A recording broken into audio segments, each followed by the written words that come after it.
Hi Year 12s, this presentation is an overview of Mandel's writing style and how to emulate it in your SAC by myself, Miss Frawley, and then later on Miss Warren is also going to go through the SAC with the creative response and starting to think about your written explanation.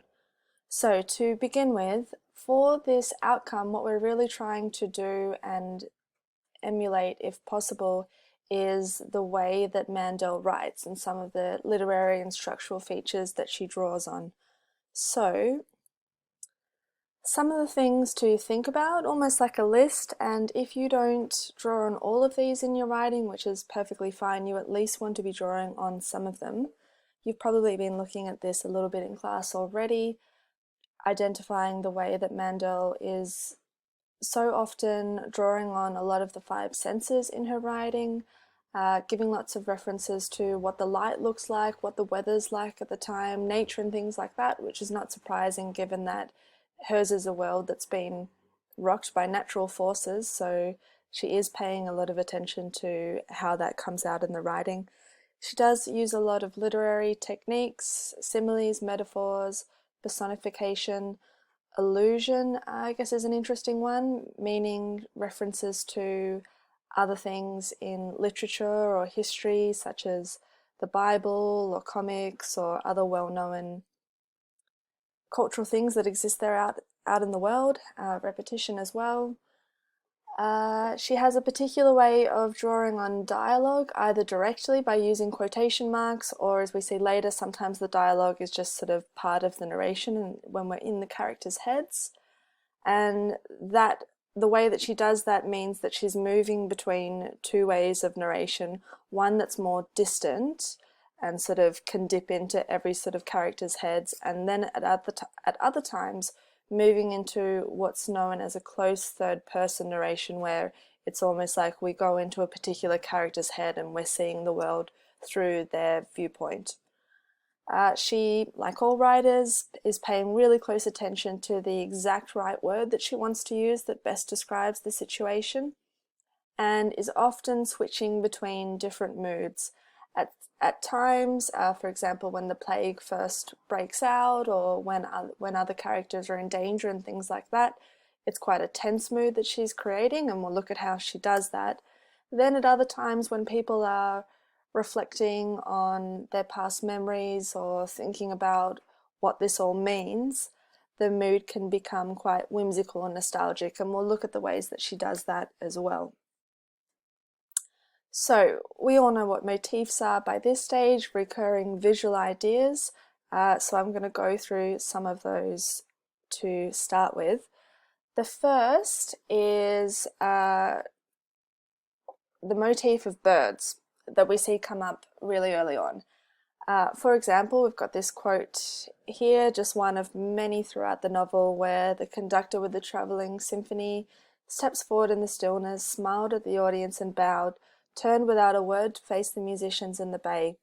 A seagull glided overhead. The conductor raised her baton. So that's a really obvious link to something that is not actually progressing the narrative so much, but is just giving us a little reference to a bird. And as readers, especially readers who are looking to become writers, we need to look at references like that and think, why would Mandel be putting a reference to a bird there in the first place? What is the point of having this motif? And to get there, we need to think about, well, what sort of things do we associate birds with? For example, it might be freedom, which is obviously something that a lot of people feel like they've lost in this time, the ability to just take off and to move to another place and not be held back. But also with birds, we have the association of fight or flight and taking flight and needing to run away. So it's like that double-edged sword. And also, as is the case for the travelling symphony, the need to migrate when conditions become bad in the winter, the need to move on to new places and to have a new path to go towards, I suppose. The other motifs that Mandel is working with a lot is various forms of technology in our modern world, particularly references to planes and boats and travel and things like that. In the Museum of Civilization that Clark starts in the Seven City Airport, for example, he keeps as mementos of what our previous life used to look like a lot of different technology, things like cell phones, iPads, credit cards, even Tyler's Nintendo that he played until the batteries went flat, stilettos, all these objects that sort of become a bit of a curiosity now in this new age of why did women actually wear shoes like that when they were clearly so uncomfortable. Car engines, coins, all these things that no longer actually serve a practical purpose in their world anymore. So I've put a lot of question marks in response to these motifs because it doesn't seem like Mandel's clear or wants us to be able to question, did all these technological advancements, did they actually spell progress for us as a society? Do they show how much power we have as people, or did they make a bit of a mockery of us?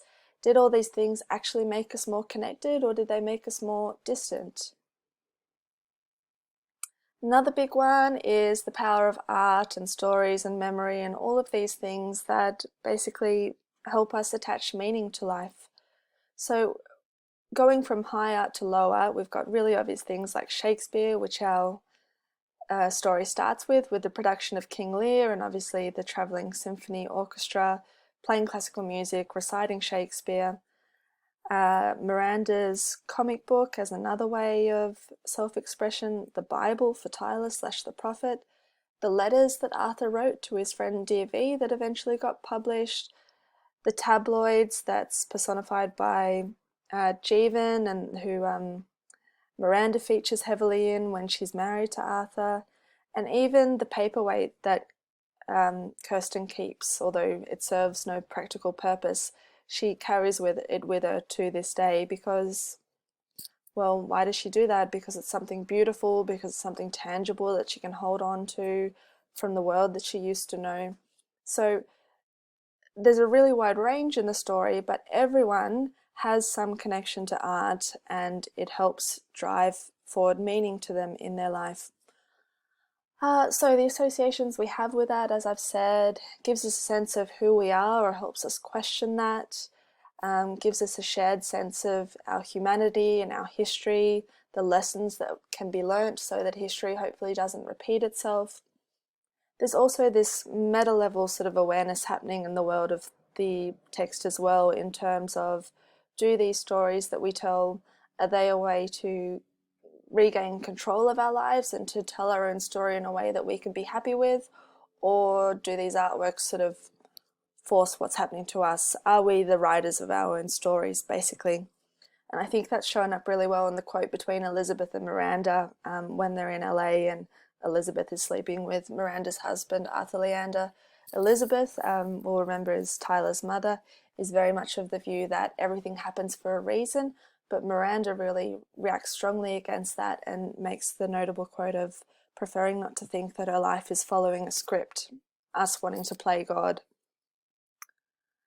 Okay, so in the moments when Mandel is writing in a way to evoke a really unsettling mood, a lot of the imagery that she draws on and mentions is quite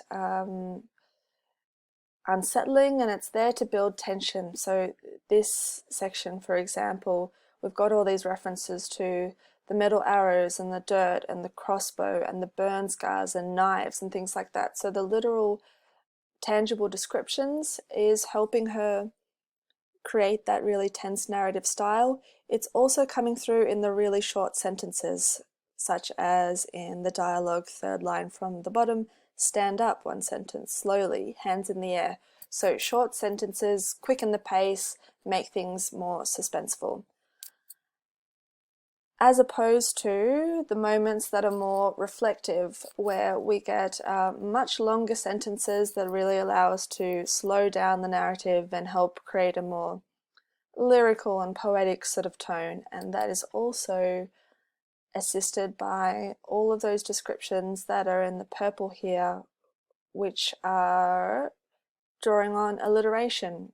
TT, travelling towards, steered by sailors, pleasant to consider the possibility, water and worlds. So tone happening on a few levels through the word choices, but also the sentence lengths is a good thing to keep in mind. And then at other times, she's juxtaposing the two to give us a really sharp contrast between people feeling like they're safe and having a moment of reflection to suddenly being jolted back into the reality that this new world that they're living in is not safe. So we begin, for example, in this section we're looking at here, with Jeevan filled a pipe with tobacco from his shirt pocket, a soothing ritual, trying to think of nothing but the stars and the sound of the river. So really quite beautiful, nature-driven imagery there. But then straight into trying not to think about the woman's pain, her blood, and the kind of people who would shoot out of spite and leave her lying there on the roadside. Some other things to think about are the different ways that Mandel opens her lines to each chapter. There's not really a pattern to be noticed here, but it's worth just keeping in mind that when you get through to starting to draft your own piece, how are you going to pick a line that's going to give the most impact to start off your piece? So it might be things like beginning with a particular visual or an image of something, some sort of action that lets us know where in time we are, because obviously this is a narrative that jumps forwards and backwards in time. Some sort of question or provocation that your character is wrestling with or not certain about, or jumping back into someone's reflection or a memory of something. So it can be worth going back to look at how does Mandel start her pieces to see how you might be inspired to do something that has a similar sort of idea. The same with closing lines as well. Rather than that temptation to finish something really neatly, Mandel never does that. She's often giving us a sort of lasting thought, either some sort of reflection, again, a feeling that we're left with, or a memory that sort of lingers on, some sort of foreshadowing in terms of what might be coming next, or even just an image, maybe even related to a motif that you might want to leave your reader with. All right, the other thing that it can be good to do as a writing exercise and to start trying to emulate in your pieces is to look at how Mandel builds multiple clauses. Clauses just being the fancy way of saying parts of sentences. So for example, this first sentence we're seeing here, Kirsten knelt by the prophet, but he was just another dead man on another road. That's a relatively simple sentence, but with a few extra clauses, for example, embedding there by the pool of his blood, it becomes a more complex sentence. And then by adding the blue, the red, and the green, 3 extra clauses, we actually get to the finished product that Mandel ends up with. So it's worth thinking about. Here's another example. There was no trace of the scouts. It was as though Dieter and Sayed had been plucked from the face of the earth. How does that initial sentence get built on? Nothing at the edge of the forest, no footprints, no signs of large animals, no obviously broken branches or blood. How does that get built on to add more detail, a little more detail? And if you can start doing that in your writing, then you're going to be writing in a similar way that Mandel does. Something else that's worth thinking about, similar way that she starts a lot of her sentences with an abstract sort of noun, the pleasure of, the horror of, the beauty of, the shock of, again, just can be worth experimenting with in your own writing to try something similar. And thinking as well, finally, about the narrative style, whether you're going to be using, for example, on the left there in the blue, the close third person when you're writing in terms of as if you're in a certain character's head and you're writing more from their perspective, even though you're using the he, she form, or if you're writing more of a distant third person omniscient, like the bottom right-hand corner, where you're more sort of sitting above the action and commenting on what different sorts of characters are thinking and feeling. Hi Year 12s, thank you Miss Frawley for doing the first part of this presentation. I'm going to now have a look at how you might consider creatively responding, some ideas and the text types that you can choose. The first way that you can respond creatively to it is to rewrite a section of the novel as it exists, but through the eyes of another character. So we're going to change the perspective of it, choosing a character that's in the scene, but we haven't particularly seen it from their point of view. The second type is that you could produce a new piece of writing that could be inserted into Mandel's writing. So maybe there is a gap in the text, or you'd like to finish the chapter, you feel like it's been unresolved. Maybe there is a way that you can do that by producing a new piece of writing. The third way is to produce your own original piece by taking the same ideas and the same themes as Mandel and then creating your own text, completely separate from Station 11, but using perhaps her same writing style and the ideas in her particular novel. And then the final one is to rewrite a section of the novel, but do it in a different text type, taking the information you have from that particular chapter or the section that you're rewriting and changing it up into a different form, or by changing the setting in some way. Let's have a look at what is actually expected of you, though. It doesn't matter which one of these you choose, and then I'm going to unpack each one of these separately. The biggest thing that you must remember, doesn't matter which text type you choose, is that you need to connect to the wider text. And this is probably your biggest challenge. You need to deal explicitly and obviously with the section that you've chosen, but you can't stop there. You still need to show a connection to the wider ideas of the text. This becomes quite difficult because some of you will start by saying, I'm going to use the start of the text, I'm perhaps going to explore the character of Hua, and you're going to write from his point of view, and he's only in the first part. So how do you show that you know a broader amount of the text if you're only going to use the first part? So have a think about making sure that you've shown, third point there, that you have demonstrated a broad knowledge of the text and the ideas that are presented within it. You do need to draw on the knowledge from other parts of the text, and this particularly comes in handy when we are changing the perspective of our character, of the particular scene, to another character. So the changing of perspective or point of view is the first text type that we will allow you to do. The rewriting of the scene of the narrative, revealing another character's perspective, has been quite popular in the past. I think probably the beauty of this one is that the scene already exists. Creatively, you really just need to turn that scene into the way that the other character sees it. And we learn about certain characters because of the way that Mandel has written them and developed them throughout the text. And this is a way that we can show our broader knowledge of that particular character as well. We need to make sure that in changing the perspective, we're not just rewriting the scene, but we're adding value to the character that we've chosen to write from the perspective of. Please keep the inclusion of the close third person perspective. The beauty of doing it this way is that you'll be able to reveal the inner thoughts of the chosen character, which is something that Mandel actually does very well, and it's a way that you can connect thoroughly to the text.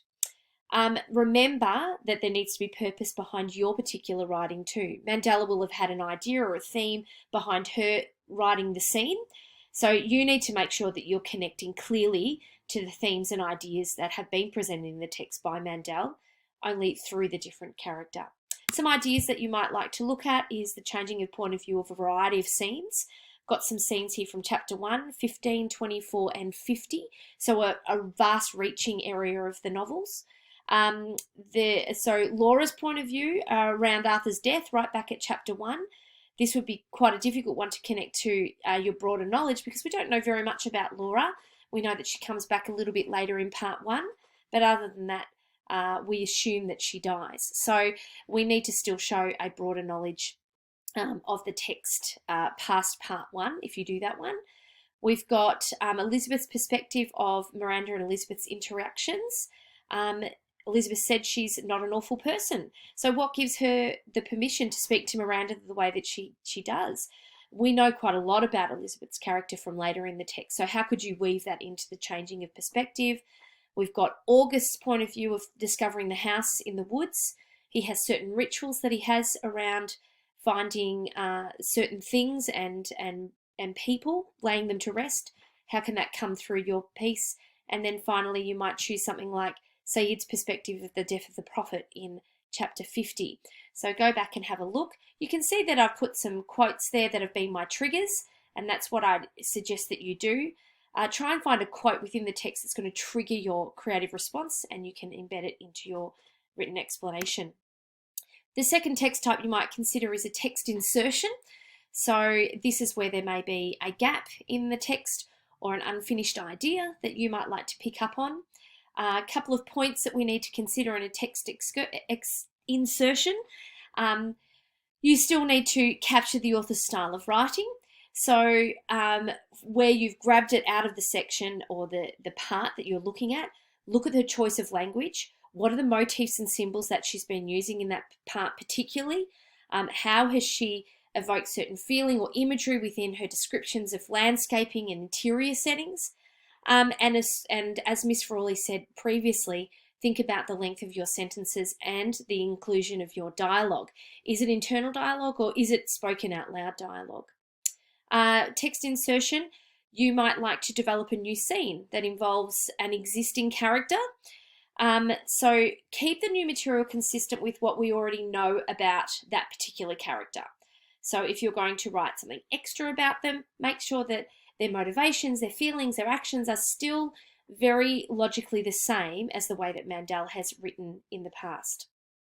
If you're just using your text insertion to fill in a gap or an unanswered question within the text, where is the unanswered question and why does it exist?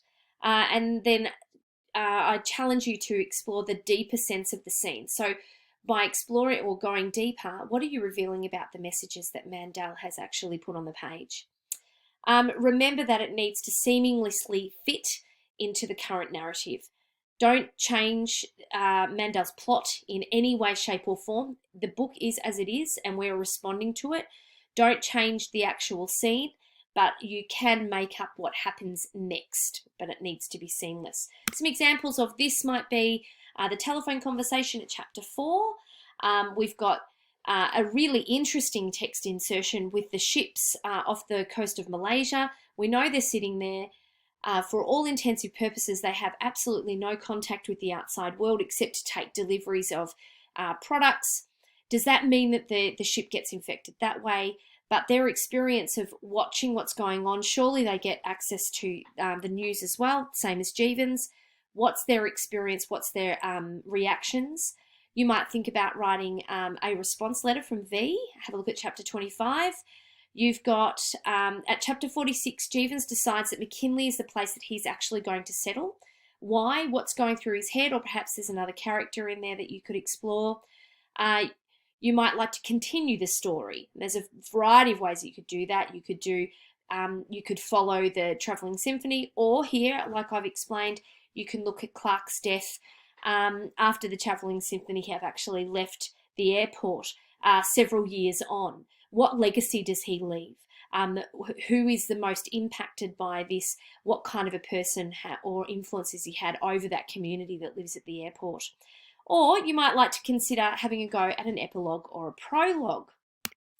An epilogue is a section or speech at the end of a book that plays to serve a comment or on or a conclusion to what has happened. Now, there's a link there in the slide for it's a nice step-by-step process of how to write an epilogue. But an epilogue serves as the lesson, kind of like the moral. What is it that we take away from this text? And remember, there's more than just the post-apocalyptic ideas in this text. There's ideas of fame, there's ideas of memory and legacy, of what is important, the importance of relationship, all those things. So what kind of comment do you think Mandel would make if she was going to write an epilogue in this case? A prologue is another consideration for a text insertion. It's a separate introductory section to the literary work where the author usually gives a little bit of the plot in advance. They do use it for a variety of purposes, but generally it's to give a nice background to the story and to give the reader a platform or a filter from which they're going to view what it is that they're about to read. Now, one of the most famous prologues is here from Romeo and Juliet. Let's pick up on our Shakespeare connections within Station 11. And the prologue for Shakespeare was very much setting the scene that there were two houses at war, there were two young people that wanted to lay a finish to this mutiny that was going on between the two houses, and they certainly were star-crossed lovers. Their love was forbidden. But the prologue here sets the idea, sets up that scene that we are at war with two houses, and so this love that emerges from the houses becomes quite forbidden, and the audience understand that better because of the prologue. All right, if you're going to write an original piece, you need to make sure there's an obvious connection to Mandel's novel.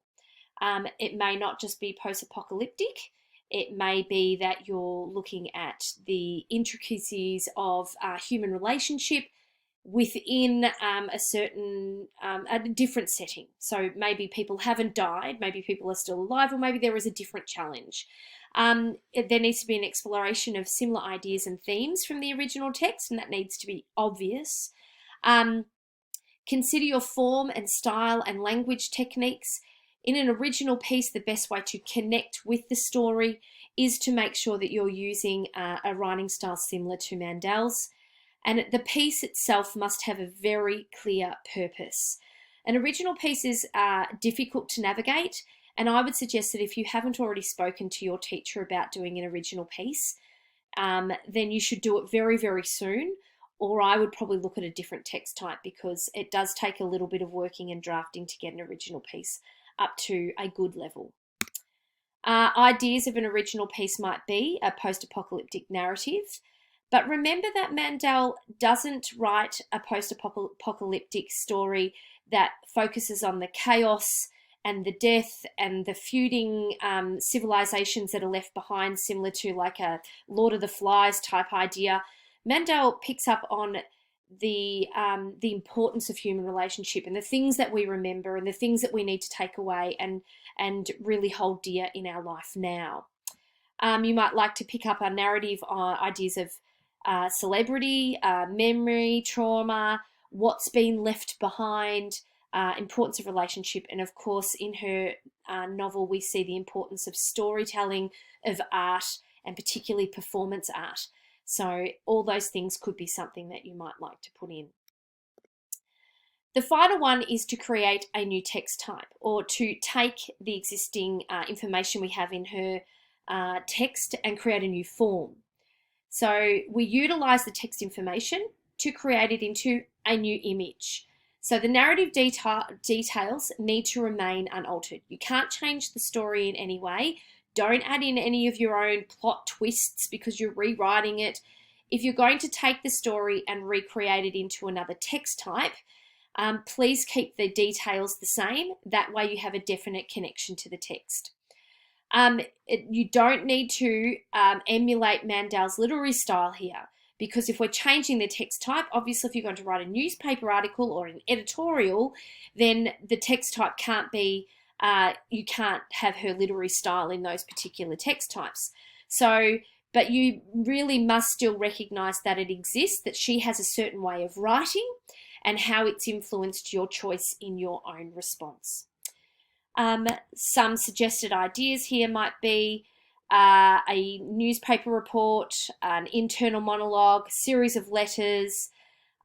One that was done quite well last year was the creation of ghost stories, because the children in chapter 42, 43 and 44 are told to stay away from the strand, or they tell stories of the passengers of the stranded plane, and that might be a really interesting thing to consider.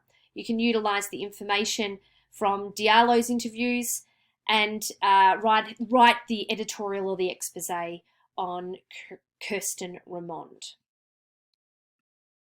Now, I know that several of you have already seen the similarities between the Georgia flu and COVID-19.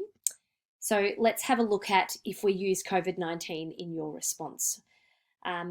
There is an obvious real-life connection to the text.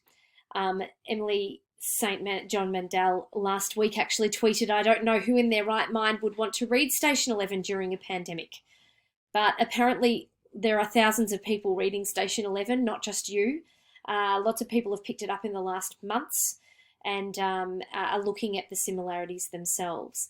Now, if you're going to use COVID-19 as the jumping off point for an original piece, um, absolutely, you're living it. It is in our world. It's an easy way to connect with the text.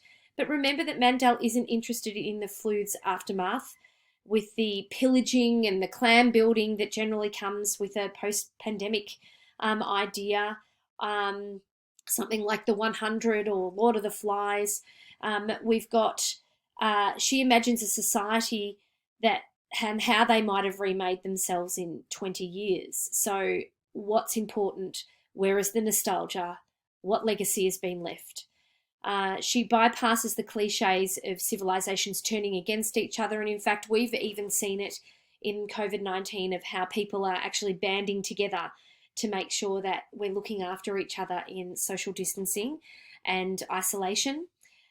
So that is certainly something that has been truthful out of Station 11 and COVID-19. People have come together and started to unite on things that they find in similarities they find in themselves, but also in the things that they hold important.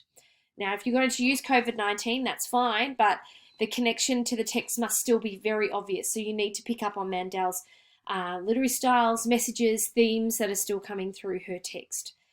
Some ideas that might come out, particularly that I've come up with from chapter 6, the no more list. You could write that list from a COVID-19 perspective because you've lived it now. You might think about it from a perspective of somebody who lives in perhaps the US or Italy or Spain, where they've experienced like huge fatality rates.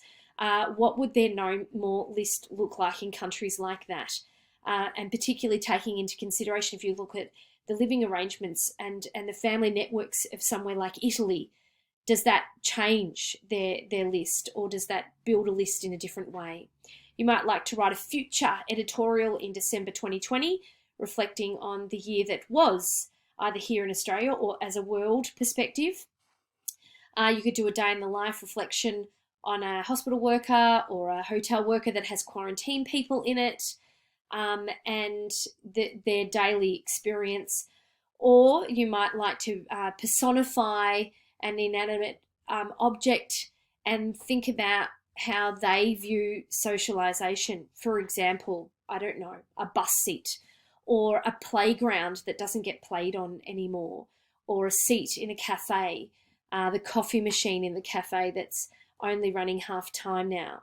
So it is a very risky thing to do, but if you feel that you're a good creative writer and want to give it a shot, that may be a way that you go. Miss Frawley is going to keep going now. Okay, I want to quickly take you through now some of the characteristics of what teachers are looking for in the high scoring responses.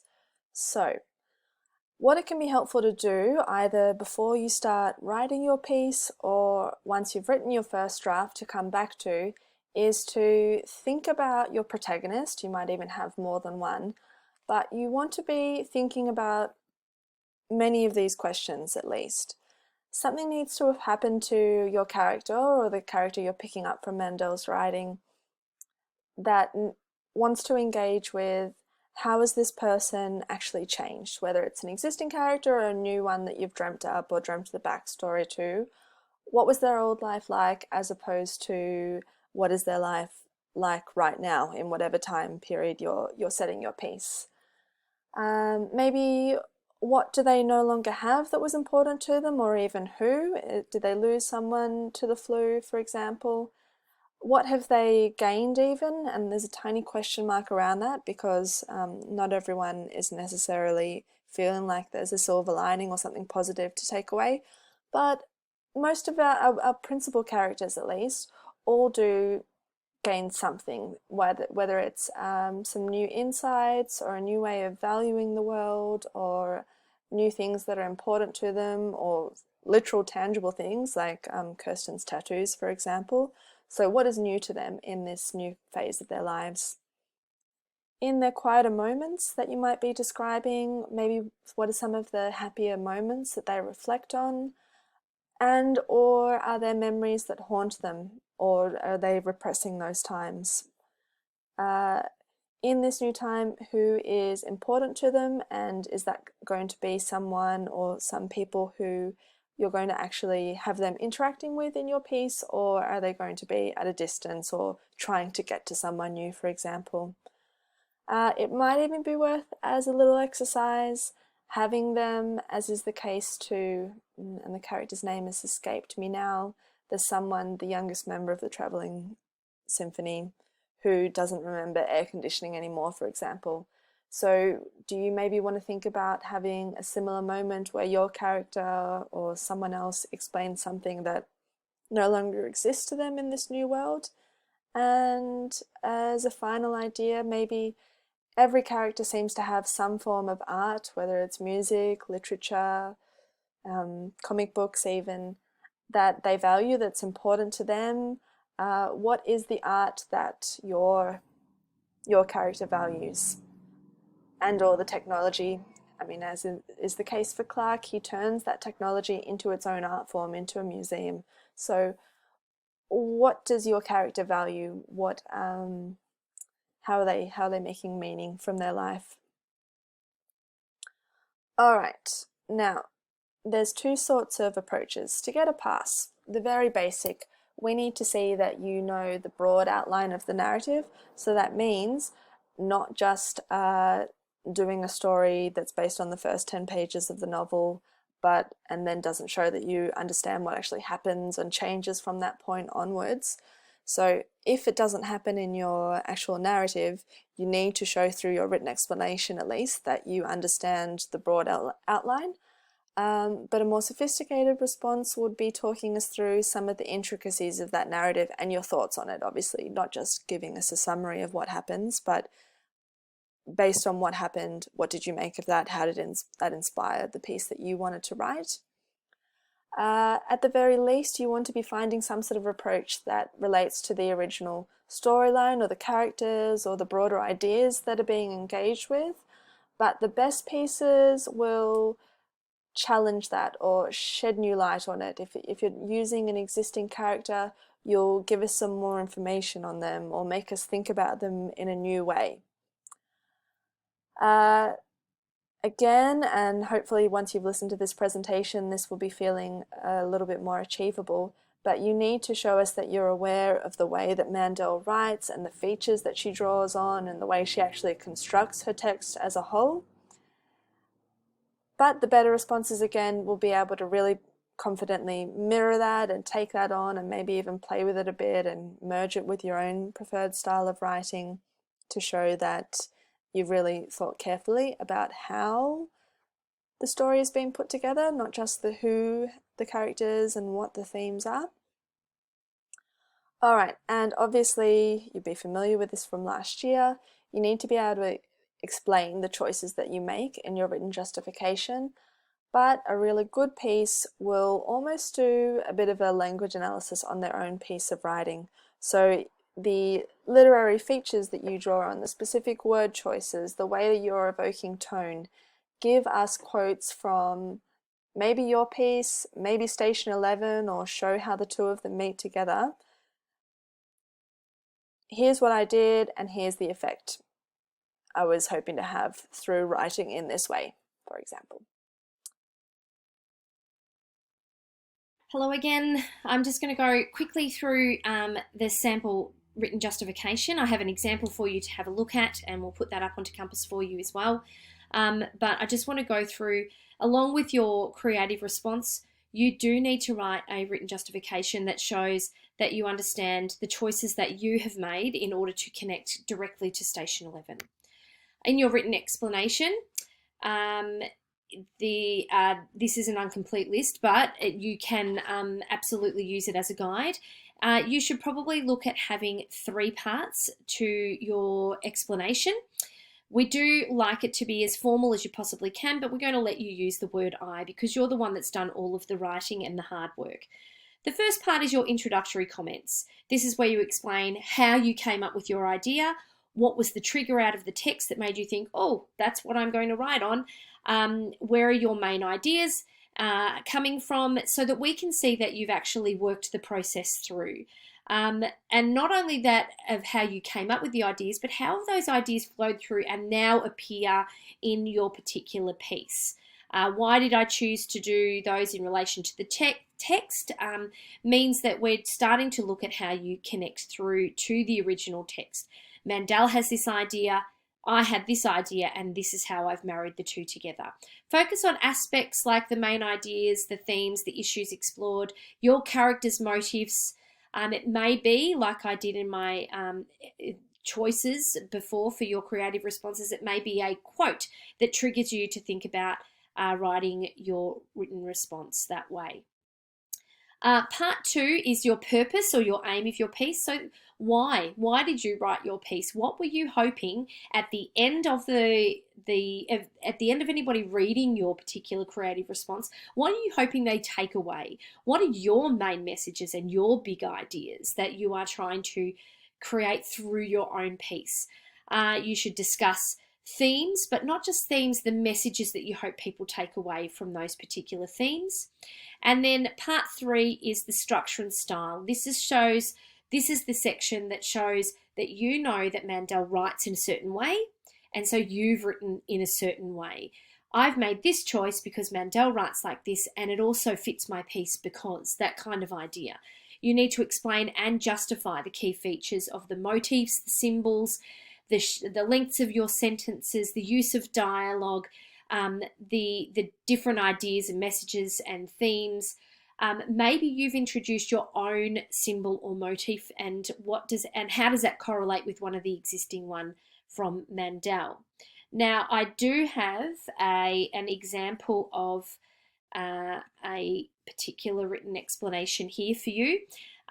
So you can see here that this has been written as if I've written a creative response of the story that follows after the text. So the travelling orchestra has left the airport to head towards the electric lights, and so this is my response here. So I've started with making sure that people realise that it is a closed third-person narrative. Now, if you're going to claim that, make sure you really have written in closed third-person narrative, but it sets a perspective of why my piece has been written. So it's connecting to the text here. It says it indicates the way the piece connects to the original narrative. It's after they leave the airport. And the main idea that I'm exploring throughout this one here is the idea of memory, and how in many ways memory is used to link pre- and post-plague wars. So then I tell you where I came up with the idea. The original concept was triggered by the quote that Kirsten stares through the telescope at the town with the electric lights. And so the piece attempts to convey her excitement as she carries, as well as her apprehensions moving into a new world that has not been discovered yet. It attempts to emulate the descriptive nature of the journeying, similar to chapter 7. So you can go and have a look at chapter 7 and see the kind of language that they were using there, and you can imagine that's what I'm trying to do in my piece. Then I go to part 2, which is about the purpose of my piece, and my purpose is to capture the curiosity and hope that Kirsten carries, and hope is certainly a theme that carries right throughout Mandel's piece here. It begins to explore the hope of a new civilization that she makes suggestions in the final chapter, so I've shown you where it actually connects. The themes explored include hope, memory and loss, isolation versus community, and then there is a connection to the arts.